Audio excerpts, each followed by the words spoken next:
And today is June 12th, 2013. It's a Wednesday. We're here at the Whip and Singer in Placid Harbor. And we are working on our history of our local project. I'm joined with Willie McReynolds from Local Lodge 1932 out of California. Welcome. Thank you. So today we're just going to talk a little about your work with the union, your job, things you've done. So let me start by asking, what day were you born? Born September 24th, 1943. 1943. And where were you born? Birmingham, Alabama. Okay. And how was it growing up in Birmingham in 1943? Well, I really don't know because we moved out to California while I was still a little kid. How old were you? I think I was 5 when we moved out here. Moved to Compton. Compton, California? Yeah. And how was it growing up there? It was nice. I liked it. I enjoyed it. Yes. Did you have any brothers or sisters? Had, when it first, I had one brother and one sister, and then 6 years after we moved out there, then I had 4 more sisters. Oh my goodness. That's a big family. Yeah. And did your mom work? Yes. Besides take care of all of you? Yeah, besides taking care, she did day work, and then she worked at the canneries. Did your father work? Yes, in Alabama he was working at a steel mill, and then in California he was working at General Motors and Douglas Aircraft, and then he bought trucks, and he was a truck driver from then on. Oh, really? And what was the reason that he moved his family? During the war, he had came through Los Angeles, and he liked it, so he moved his family out there. So did he fight in the war? He was in the Navy, so I don't know whether they saw action or not, but I know they was out in the Pacific. Yeah. So was he in a union as a steel worker? He was in union, the first I know of, at General Motors. He was in whatever the auto union was. Okay. So you pretty much were raised union family? You were used to being in a union, or? Well, he paid union dues, but he didn't participate in it. Because of the rules, or why didn't he participate? I really don't know. I just know all we knew is that he was in the union, but he never went to union meetings or anything. Okay, and then what was your first job? My first job was at the Air Force. I was in the Air Force. I got out of high school, graduated in June, went in the Air Force in September, spent 4 years in, and then got out of the Air Force on a Friday, got hired at TWA on a Wednesday, that next Wednesday. Really? So I was working ramp at TWA. So you worked the ramp, that's where you started? Yes. Is that all you ever did, or did you change No, I positions? changed because I moved up to avionics mechanic because I was a radio repair in the Air Force. So radio repair, and then avionics, that pretty Yeah, much? it's pretty much the same, Did you get your A&P? No, Ever? no. Oh, okay. You worked in the avionics. And did TWA, were they all union when you started? Yes. The agents wasn't, but the ramp and mechanics was union. And was that with the IAM? I both. So you joined right up. Right. So how many years have you been in the union then? I started in '65, and I'm still in. Yes. And are you active now or retired? I'm retired. And when did you retire? I retired in '02. And that was because of I took a medical retirement. I tore rotator cuffs in both my left and right shoulders. No, I just tore the left shoulder at first. And then they repaired it. And when they said, okay, well, now we're going to strengthen it so you can go back to work. And in the rehab, I tore it again. So they say, well, no more work for you. And did you damage it the first time at work? At work, yes. Oh my goodness. So, were they still TWA when you retired? Yes. It was continuous? No, when I retired,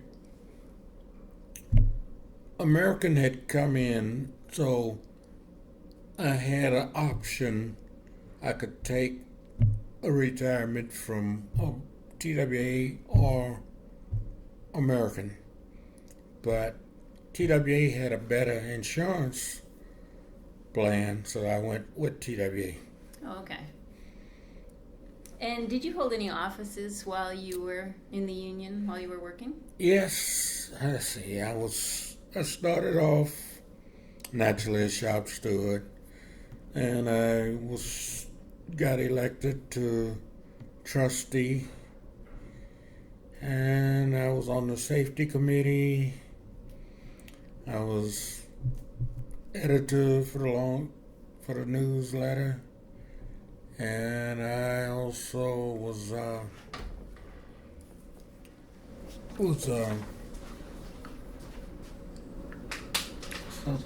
safety editor. Oh, I guess that's at safety committee. Oh, full-time grievance committee. All right.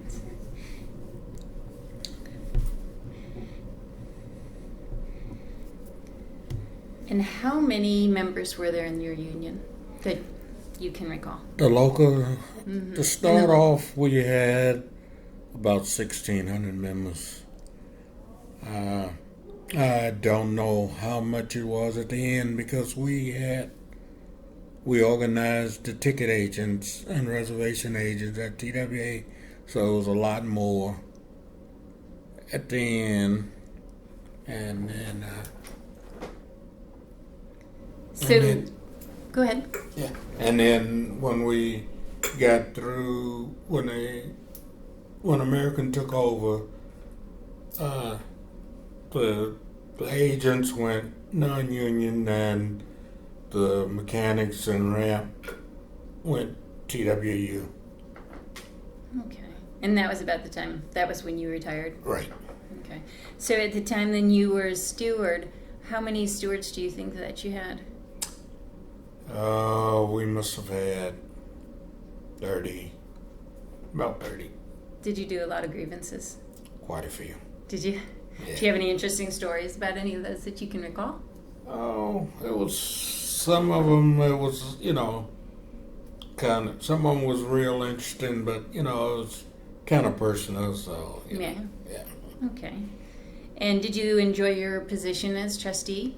Trustee, I really enjoyed. I was trustee. I got elected, and I think I was re-elected to trustee 6 times. 6 times. Yes. Fantastic. What part of that position did you enjoy? Well, I like the idea of having a voice in the movement of the local. Plus, I also was there for audits, when on the books to make sure everything was going right, that nothing was being taken away that wasn't supposed to go. And did it stay in order for you? Was Yes. everything? Everything was up to date all the way until right near the end we had a problem. Right. Some money disappeared. Did they figure out who it was? They had a good suspicion, but they never brought charges or anything. The international came in and investigated, but they just let it go. Yeah. But the bonding company did reimburse for the money that was missing. Oh my goodness, that's good. And when you were on the safety committee, did you enjoy that spot? Oh, no, I really enjoyed the safety committee because I guess TWA is like most corporations. They want to get things done as cheaply as possible, so they want to cut corners. So we had to really stay on them about safety issues. Was there anything that was especially dangerous that you had assisted in changing?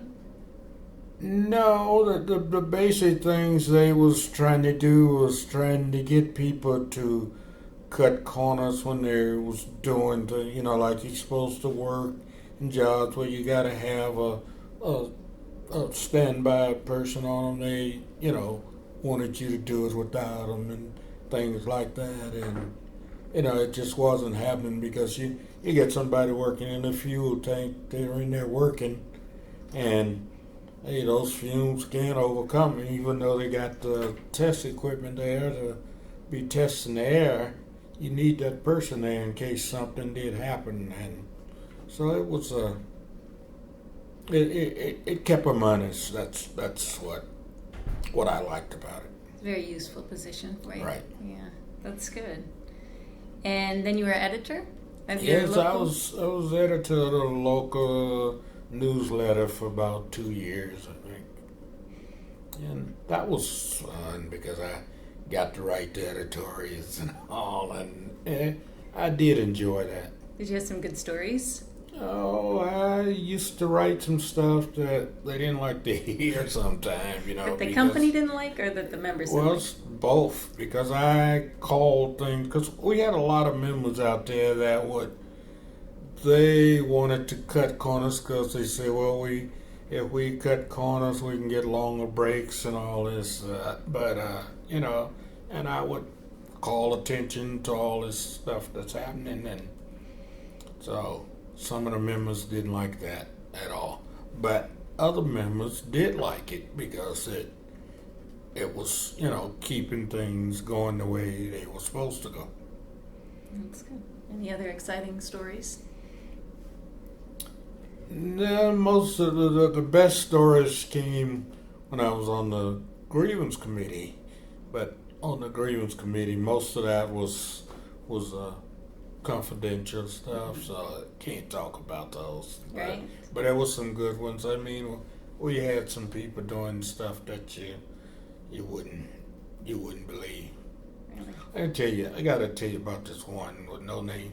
We had one instance where 3 members out there, they had a big box and they said it was band equipment, and they loaded on the aircraft take off, they get to New York, and in the meantime the post office was putting on mail and stuff that had valuable stuff.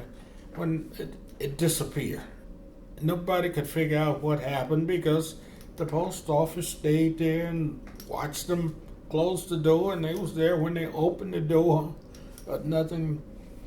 So finally one day the box is coming down the belt and it falls off.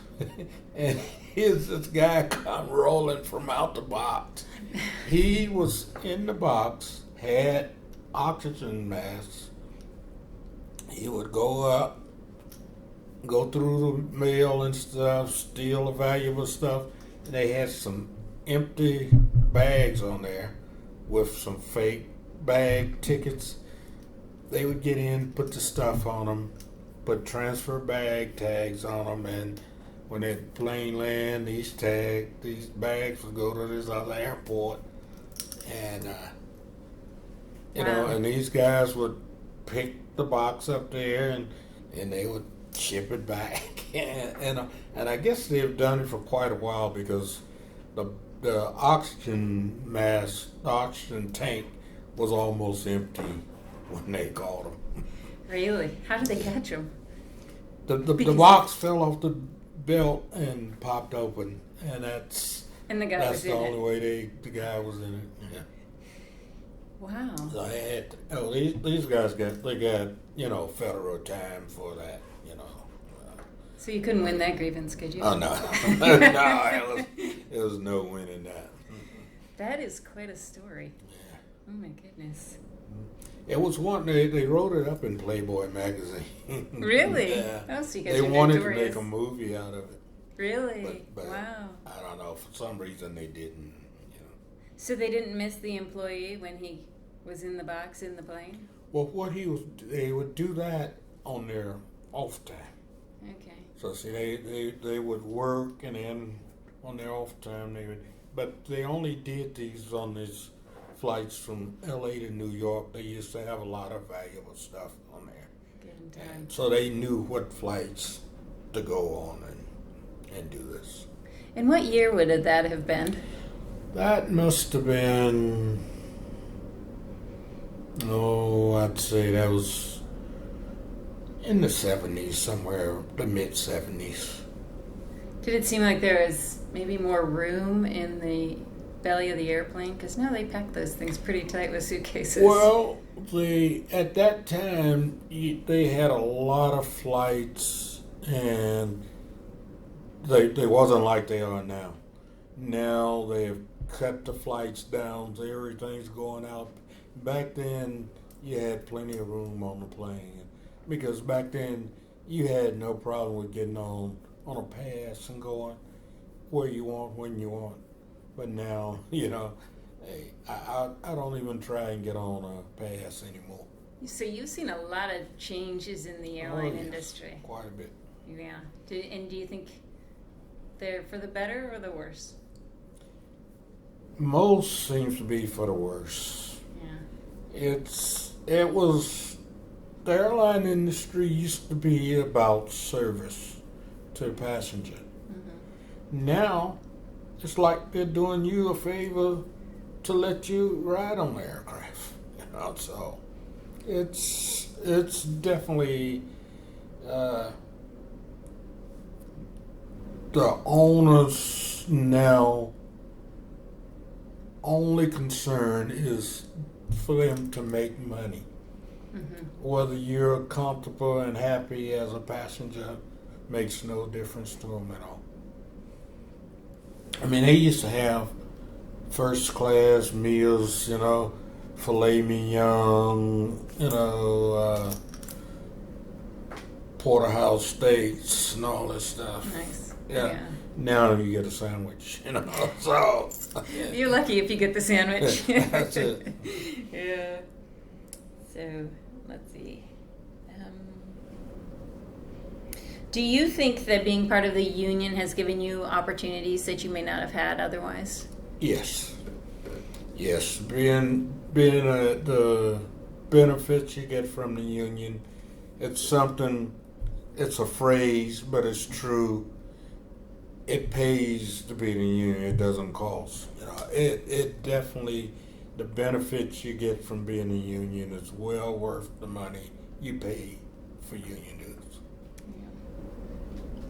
And it sounds like you were very involved, so you got to use your benefits. Did you travel at all before?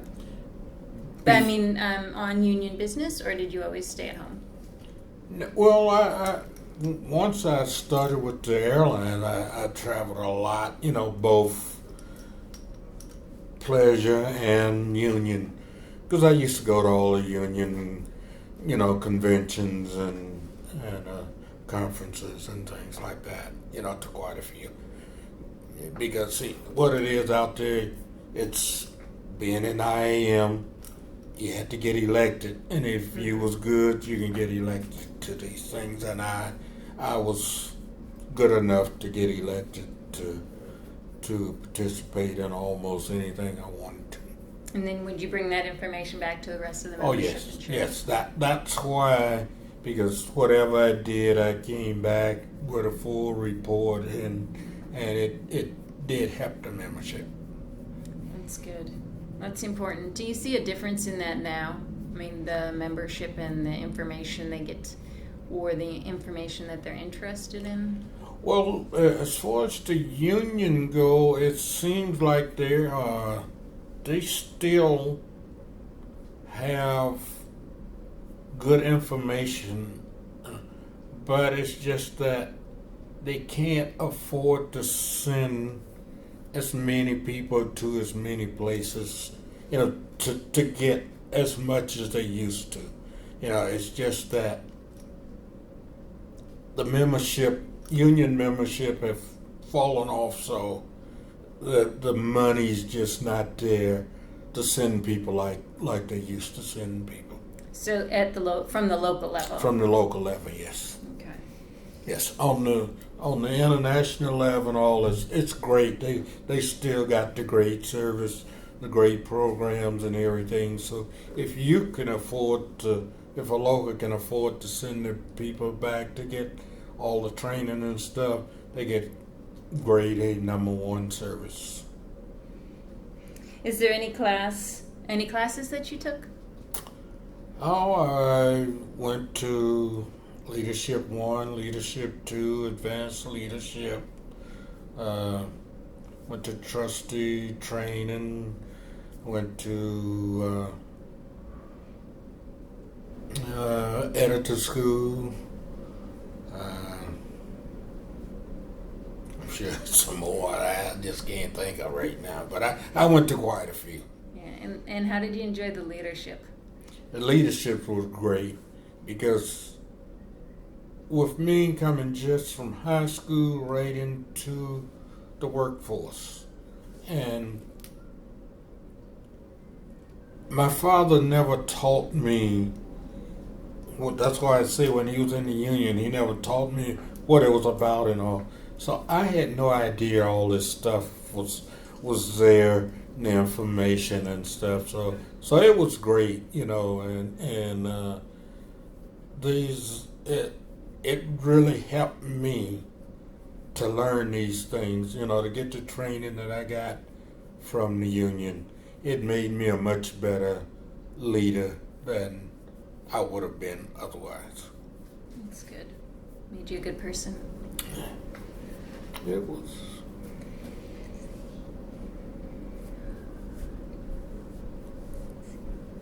Do you have any specific issues or that with the union that maybe you feel is getting lost on the new membership, or any new issues that the union offers that's exceptional that maybe you didn't have the opportunity to partake of?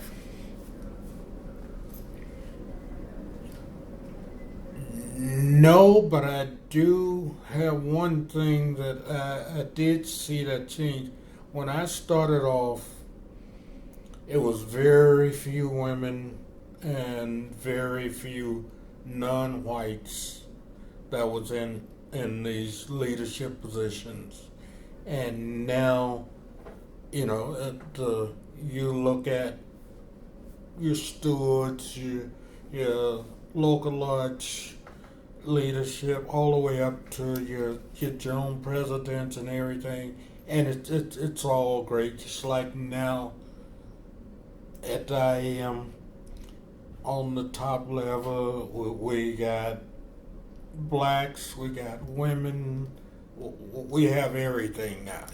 This was unheard of. When I first started, it was nothing but white men, and and no one else had a chance at those positions. Did you, when you started working then, did you feel threatened at any time by the white males? Well, no, I didn't, because most of the people that was in this industry took you for what you were. So I didn't have many, but I did have now. I've had people to tell me, I'm not voting for you because you're black, and And that was the only reason, you know. And I was happy that they was up front like that, you know. And you know, I just thanked them and moved on, and I just convinced enough people and showed them what I was about to where I did get enough votes to get elected. Because that's what I liked about the AM. It was about the membership. The membership elected you. It wasn't just having somebody standing back and going to appoint everybody that's going to go and do things.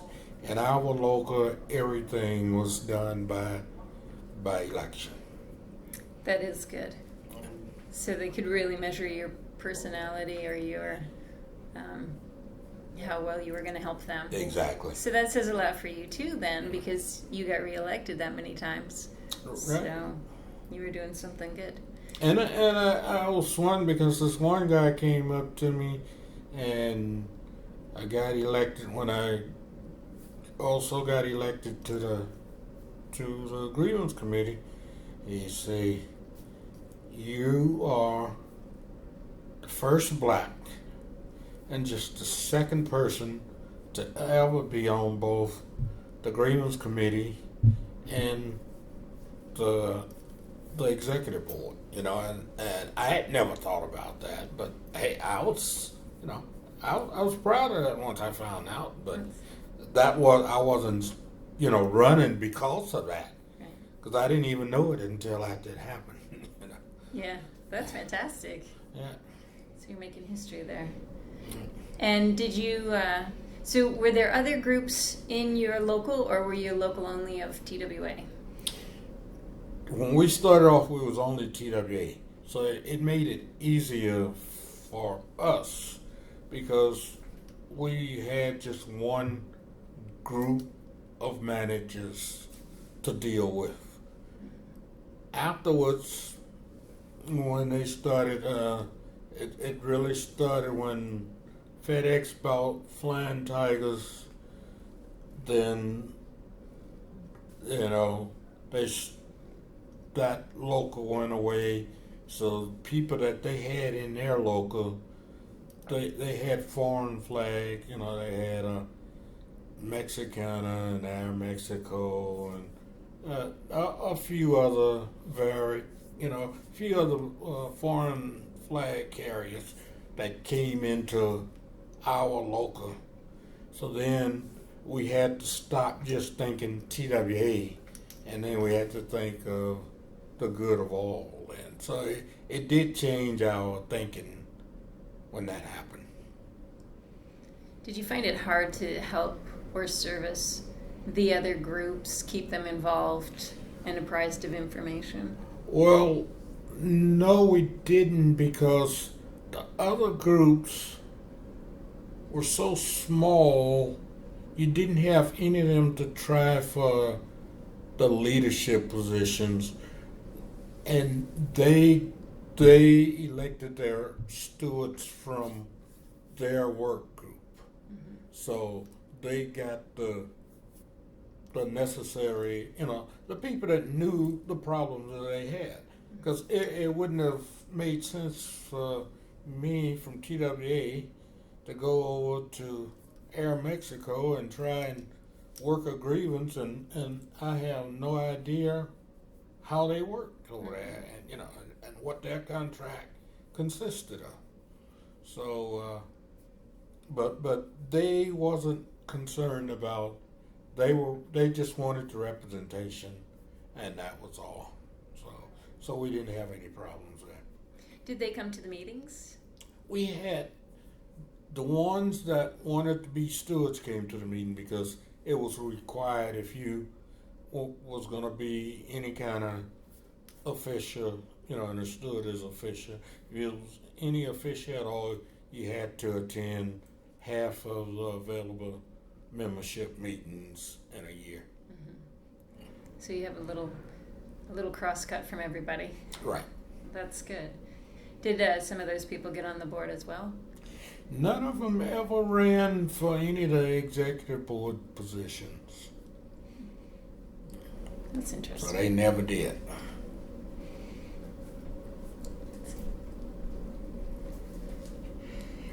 And then how about, was there any special pressures or anything put on you or your home life because of having to do classes or spend extra time maybe doing a grievance or anything? Did it take away from your family time? It took away from my family time, but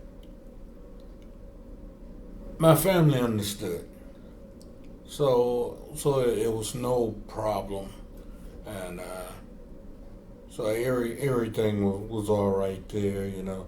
And one thing that it did, when I first started out, I would carpool to work, and I had to stop carpooling because a lot of times I'd get a call near time to go to work when I got to go to represent somebody, and you know, the person I'm riding with, you know, it's time for them to go home. So I had to start driving myself. So it cost me a little bit more money, you know, buying gas. But other than that, that was the only inconvenience. It wasn't a problem, just an inconvenience. Mm-hmm. And then, so traveling out for your classes, and it's just a week's time? Well, some of them was 1 week and some was 2, because at the time when I went,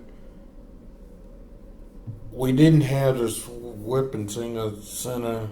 At that time, we went to school at colleges during the summer when they was on break, and you would go.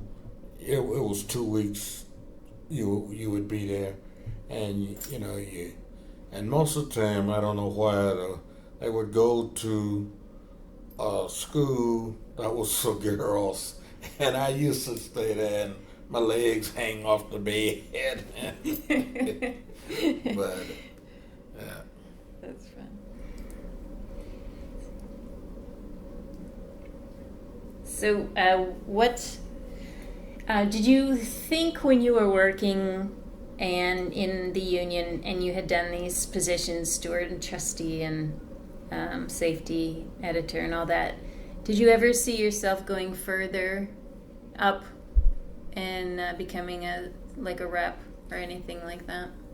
Oh no, I didn't, because of my family. See, I did, have kind of tight family, and if you was these reps, you were gone so much. I didn't want that.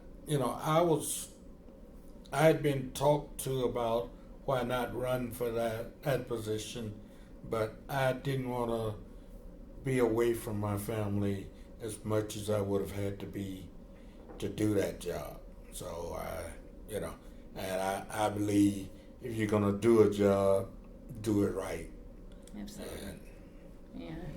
It's also probably makes you feel good that they were interested in having you run. Because like you said, without women and black men, that took a long time. And yeah. So that's quite a compliment. That's right.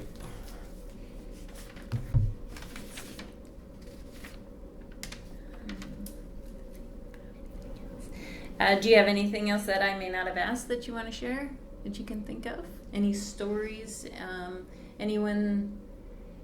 How about anyone that you met that you may not have otherwise had the opportunity to meet? Say if you, I don't know, any political meetings or anyone higher up that we have presidents of? Yes. Okay. Yes, I got, for one thing, now there's a lot of my federal senators and representatives and some of my state representatives, but our financial secretary, Robert Roach, he came from TWA also. He came in at the same time, so we knew each other's back in the day, and I don't think he ever thought he'd be in that position, and I never thought so.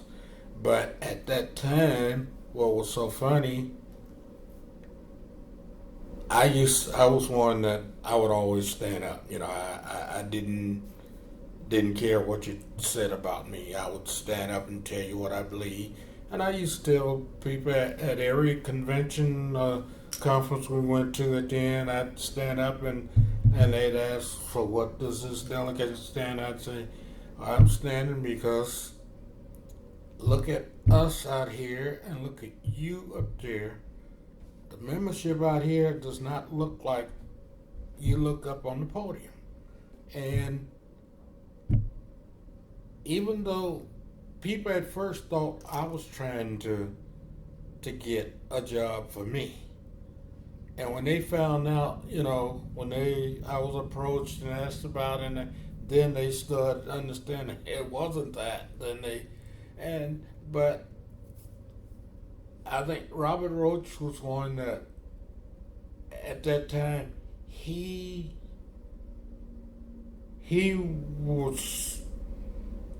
felt bad because it was none of us in management. But he didn't say anything about it or anything. He just did his job and took it and I think he's glad that it was outspoken people like me. Or else I don't think he would be in the position he's in now. Here it is now. He's the number 2 man in the machinist union. Yes, he is. And when you say that you stood up and said, "There's no one up there that looks like me," what did you mean by that? It was no blacks. It was nothing up there but white male. And that's what I told him. There's nothing up there but white men. And I say, you look out here, it's a rainbow of people and women out here. And that's because I wanted to see women just as much as I want to see blacks, because they had no women at that time. And I know there was a lot of women that was capable of doing some of the jobs that needed doing. That's good.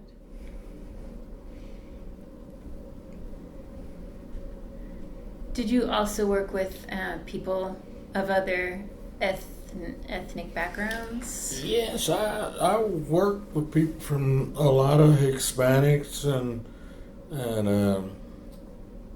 one of my best friends was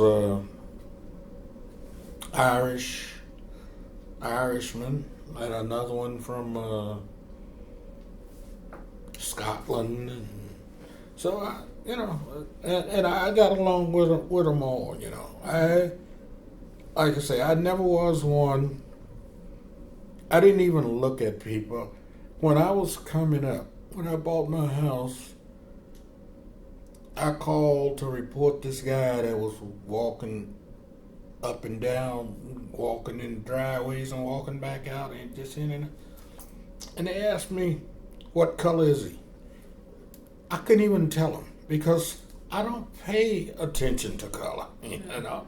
And I had to tell them, hey, you know, I don't know, you know. And they'd say, well, you had to notice. But I actually didn't. I never did pay attention to color, skin, you know. To me, whether you're Hispanic, you know, white, you know, Portuguese, whatever, you're all the same. We're all the same. And that was the only problem I had, like I say, with the union at the beginning was that they didn't see things that way. But then they finally, I think after they heard it enough, they started saying, hey, you know, they're right. Because once I started, other people would talk also. And because I had people to come up afterwards, they wouldn't say anything on the floor, but they say, hey, that's a good job what you said, you know, because they felt it, but they just didn't want to make waves. Yeah. Well, I wasn't looking to go forward. So I could say what I want to without any fear. You know. Mm-hmm. Yeah. It seemed to work. Yeah.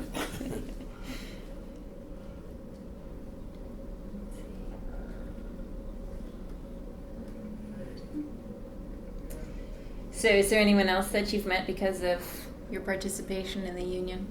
Any elected officials or...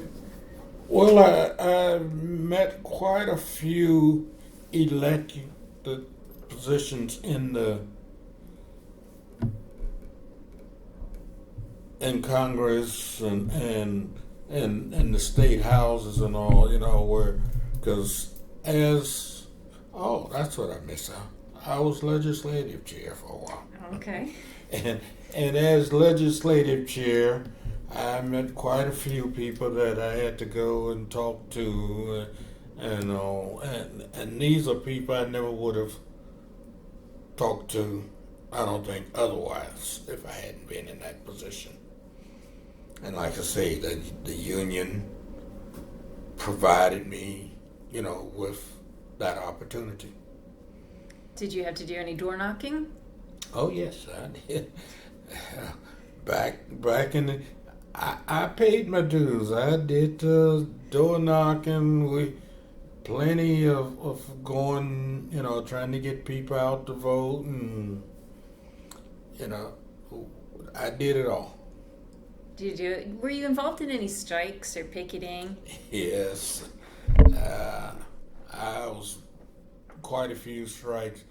I was involved in the big airline strike in 1966 when 5 major airlines was on strike in the United States, and that's when they came out and they said we'll never allow 5 airlines to go on strike again at one time. But not only was I was involved with the Eastern strike against Lorenzen when Lorenzen he had Texas Air and Colonial Airlines, and he was trying to kill them, and he did end up getting rid of Eastern, and he never could kill Colonial, but he almost did, and I also was involved in other, like the grape strike they had out in California and Arizona for the farm workers. I went picketed with those people, and just whenever there was a call for people to assist other people, if I could, I was there. That's fantastic. So were you actually during that one strike when the 5 airlines went,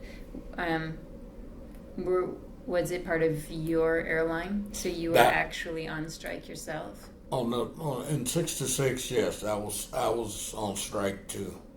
It was United, Colonial, Eastern, TWA, and Northwest. I think not Northwest, Northeast. And we was on strike for 60-something days at that time. I was in the middle of summer. It was hot out there walking picket line, but we did it. Did you get a lot of support from everyone around? Well, we got pretty good support, yes. They kept you going in the hot days? Yeah, and what really helped us out there, the longshoremen, when you're on strike, they will let you come down and work at the docks. And longshore pay money good enough to where you work 2 days down there, and it's just like you working your regular job. So you're not really hurting yourself too much if you did that, So that was real nice. And like I say, people would come up and when they know you're on strike, they didn't really push you. If they knew you was on strike, they said, okay, we'll give you a little extra time to come up, with the money you owe and stuff like that. So For your bills and stuff. right. Oh, wow, that's fantastic. Yeah. So then you became a longshoreman for a couple of days a week. Right. So what kind of work did you do with that? Oh, one day I was unloading boxcars. We was taking boxcars, came in with, I think it was 100-pound bags. I don't remember what was in them, but we had to take them, put them on pallets, and then take the pallets, and they load the pallets on the ship.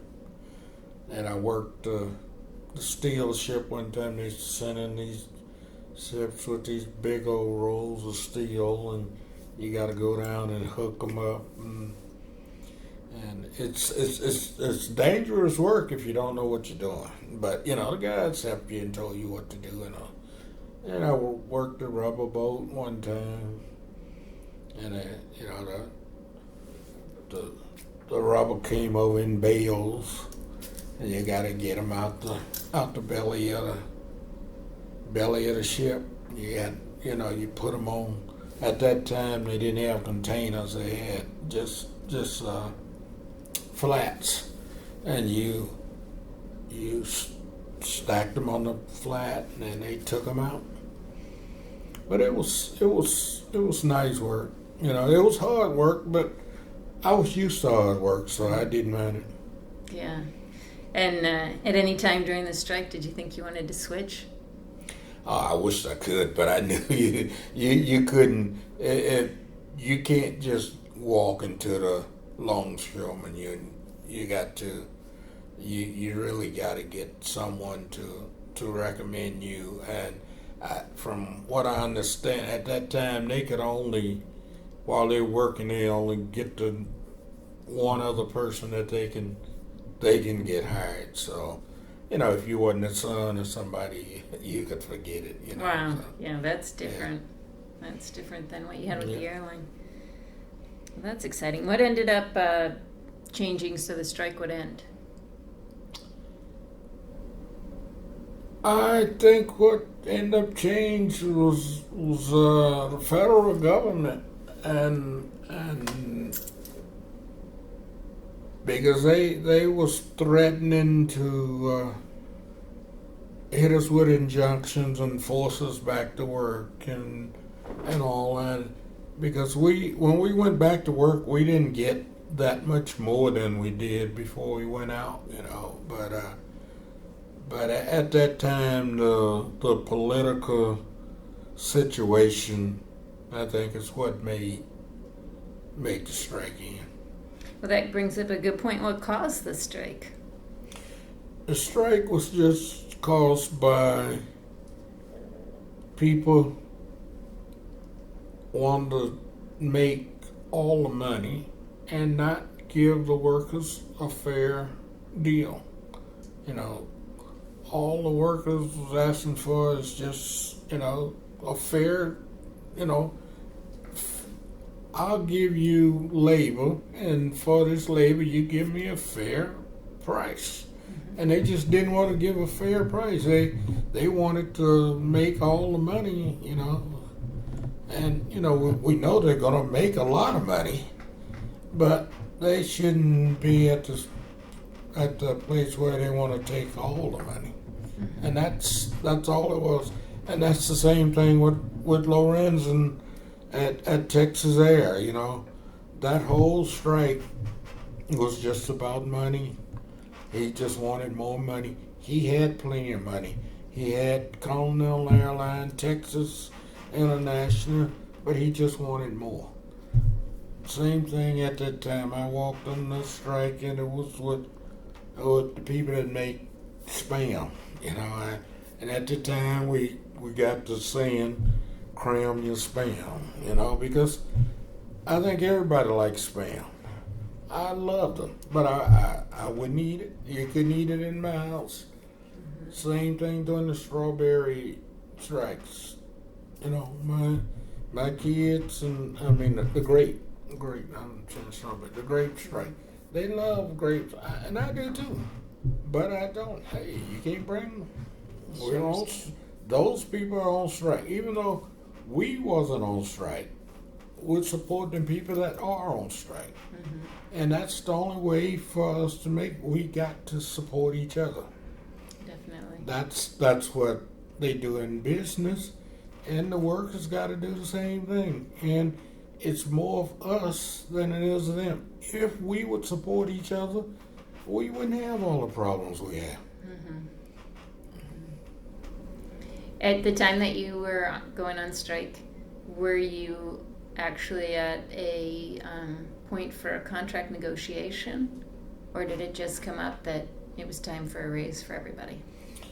Well, it was contract negotiation, and that's why I say they made sure it wouldn't happen, because they wouldn't let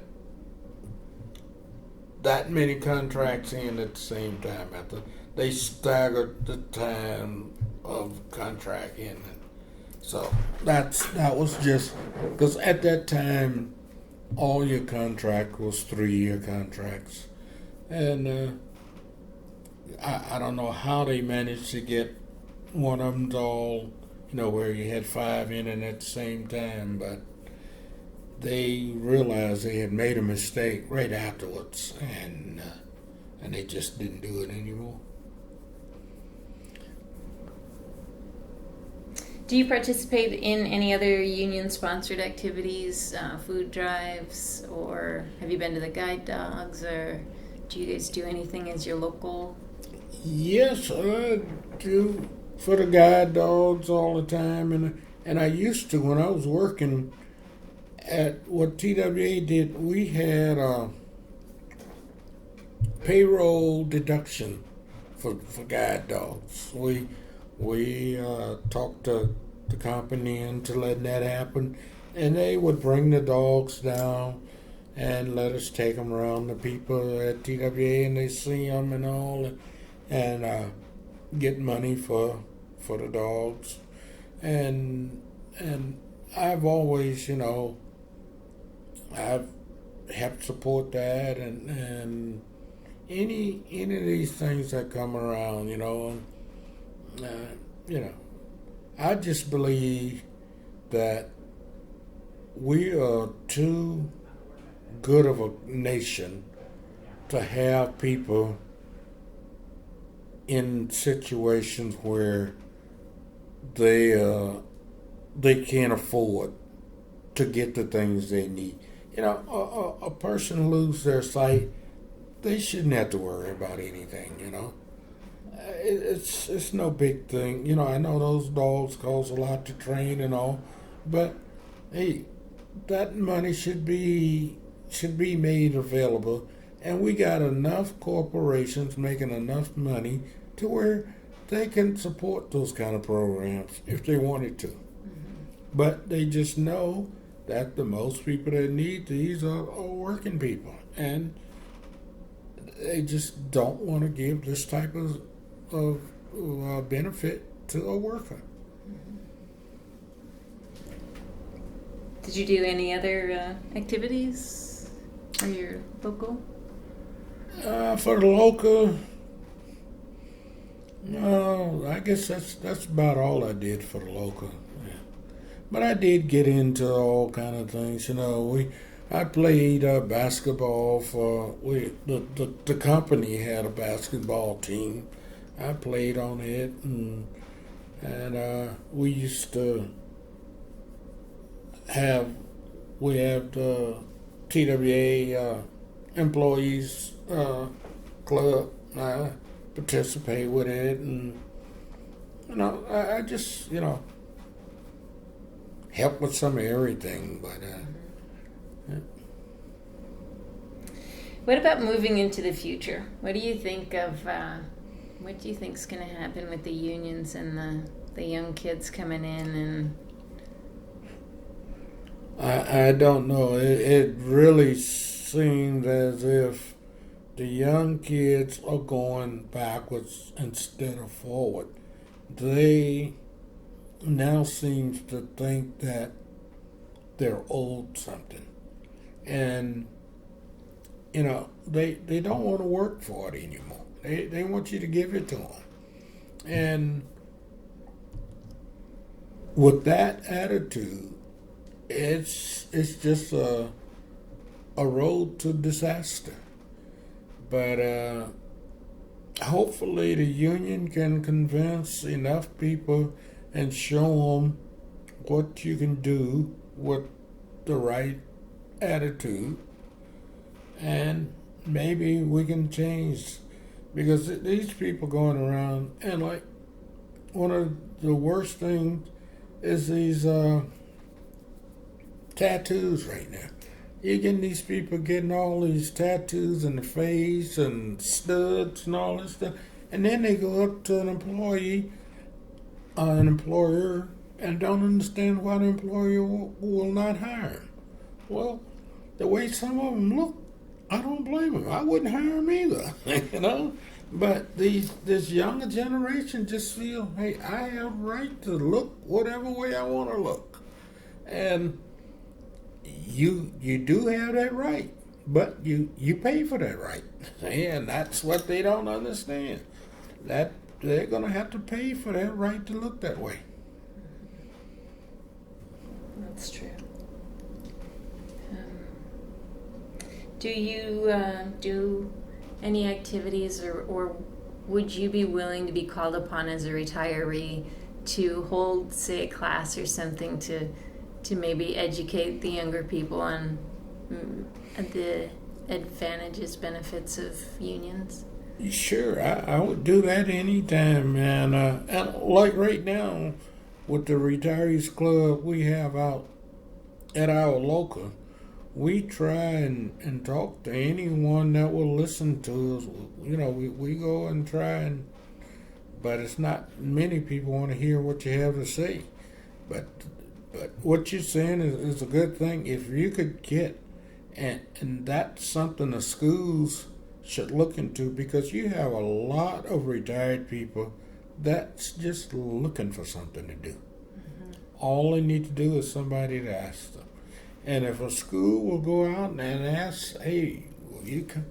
But the thing is, the school's not going to do it, and the people's not going to. So we got to find somebody that's going to go in there and work it out between, you know, the school board and other people, and get the job going. But hey, I think it's the only way you're going to change things, is when people see what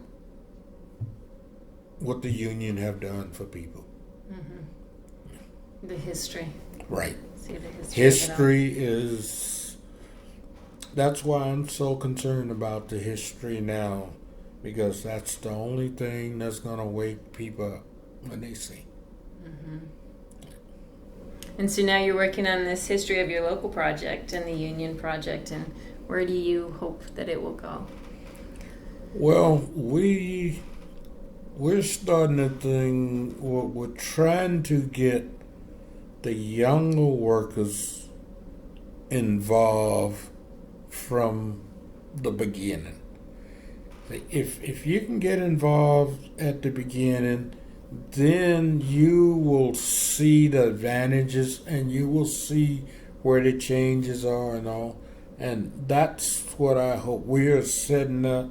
We hope to have a little department down there at the local lodge, where we have all this history, where people can see what's going on, and hopefully, you know, you get schools to bring people in there, or Boy Scouts or Girl Scouts or whatever, to bring them through and see, you know, and hopefully that will work. But you know, something got to work sooner or later, because right now things are going down. The union membership is going down every year. It's getting to be less and less, and that's not a good sign. The best sign, you know, when you got a strong union, you got a strong company. And I don't understand why these companies don't understand that. But they don't worry about a strong company. All they worry about how much can you make for me today? They don't worry about tomorrow. When I came in, it was like a badge of honor to have time. Longevity was a thing. You hardly ever hear of longevity anymore, you know. People work, they be on a job 5 years now, and they think they've been there forever.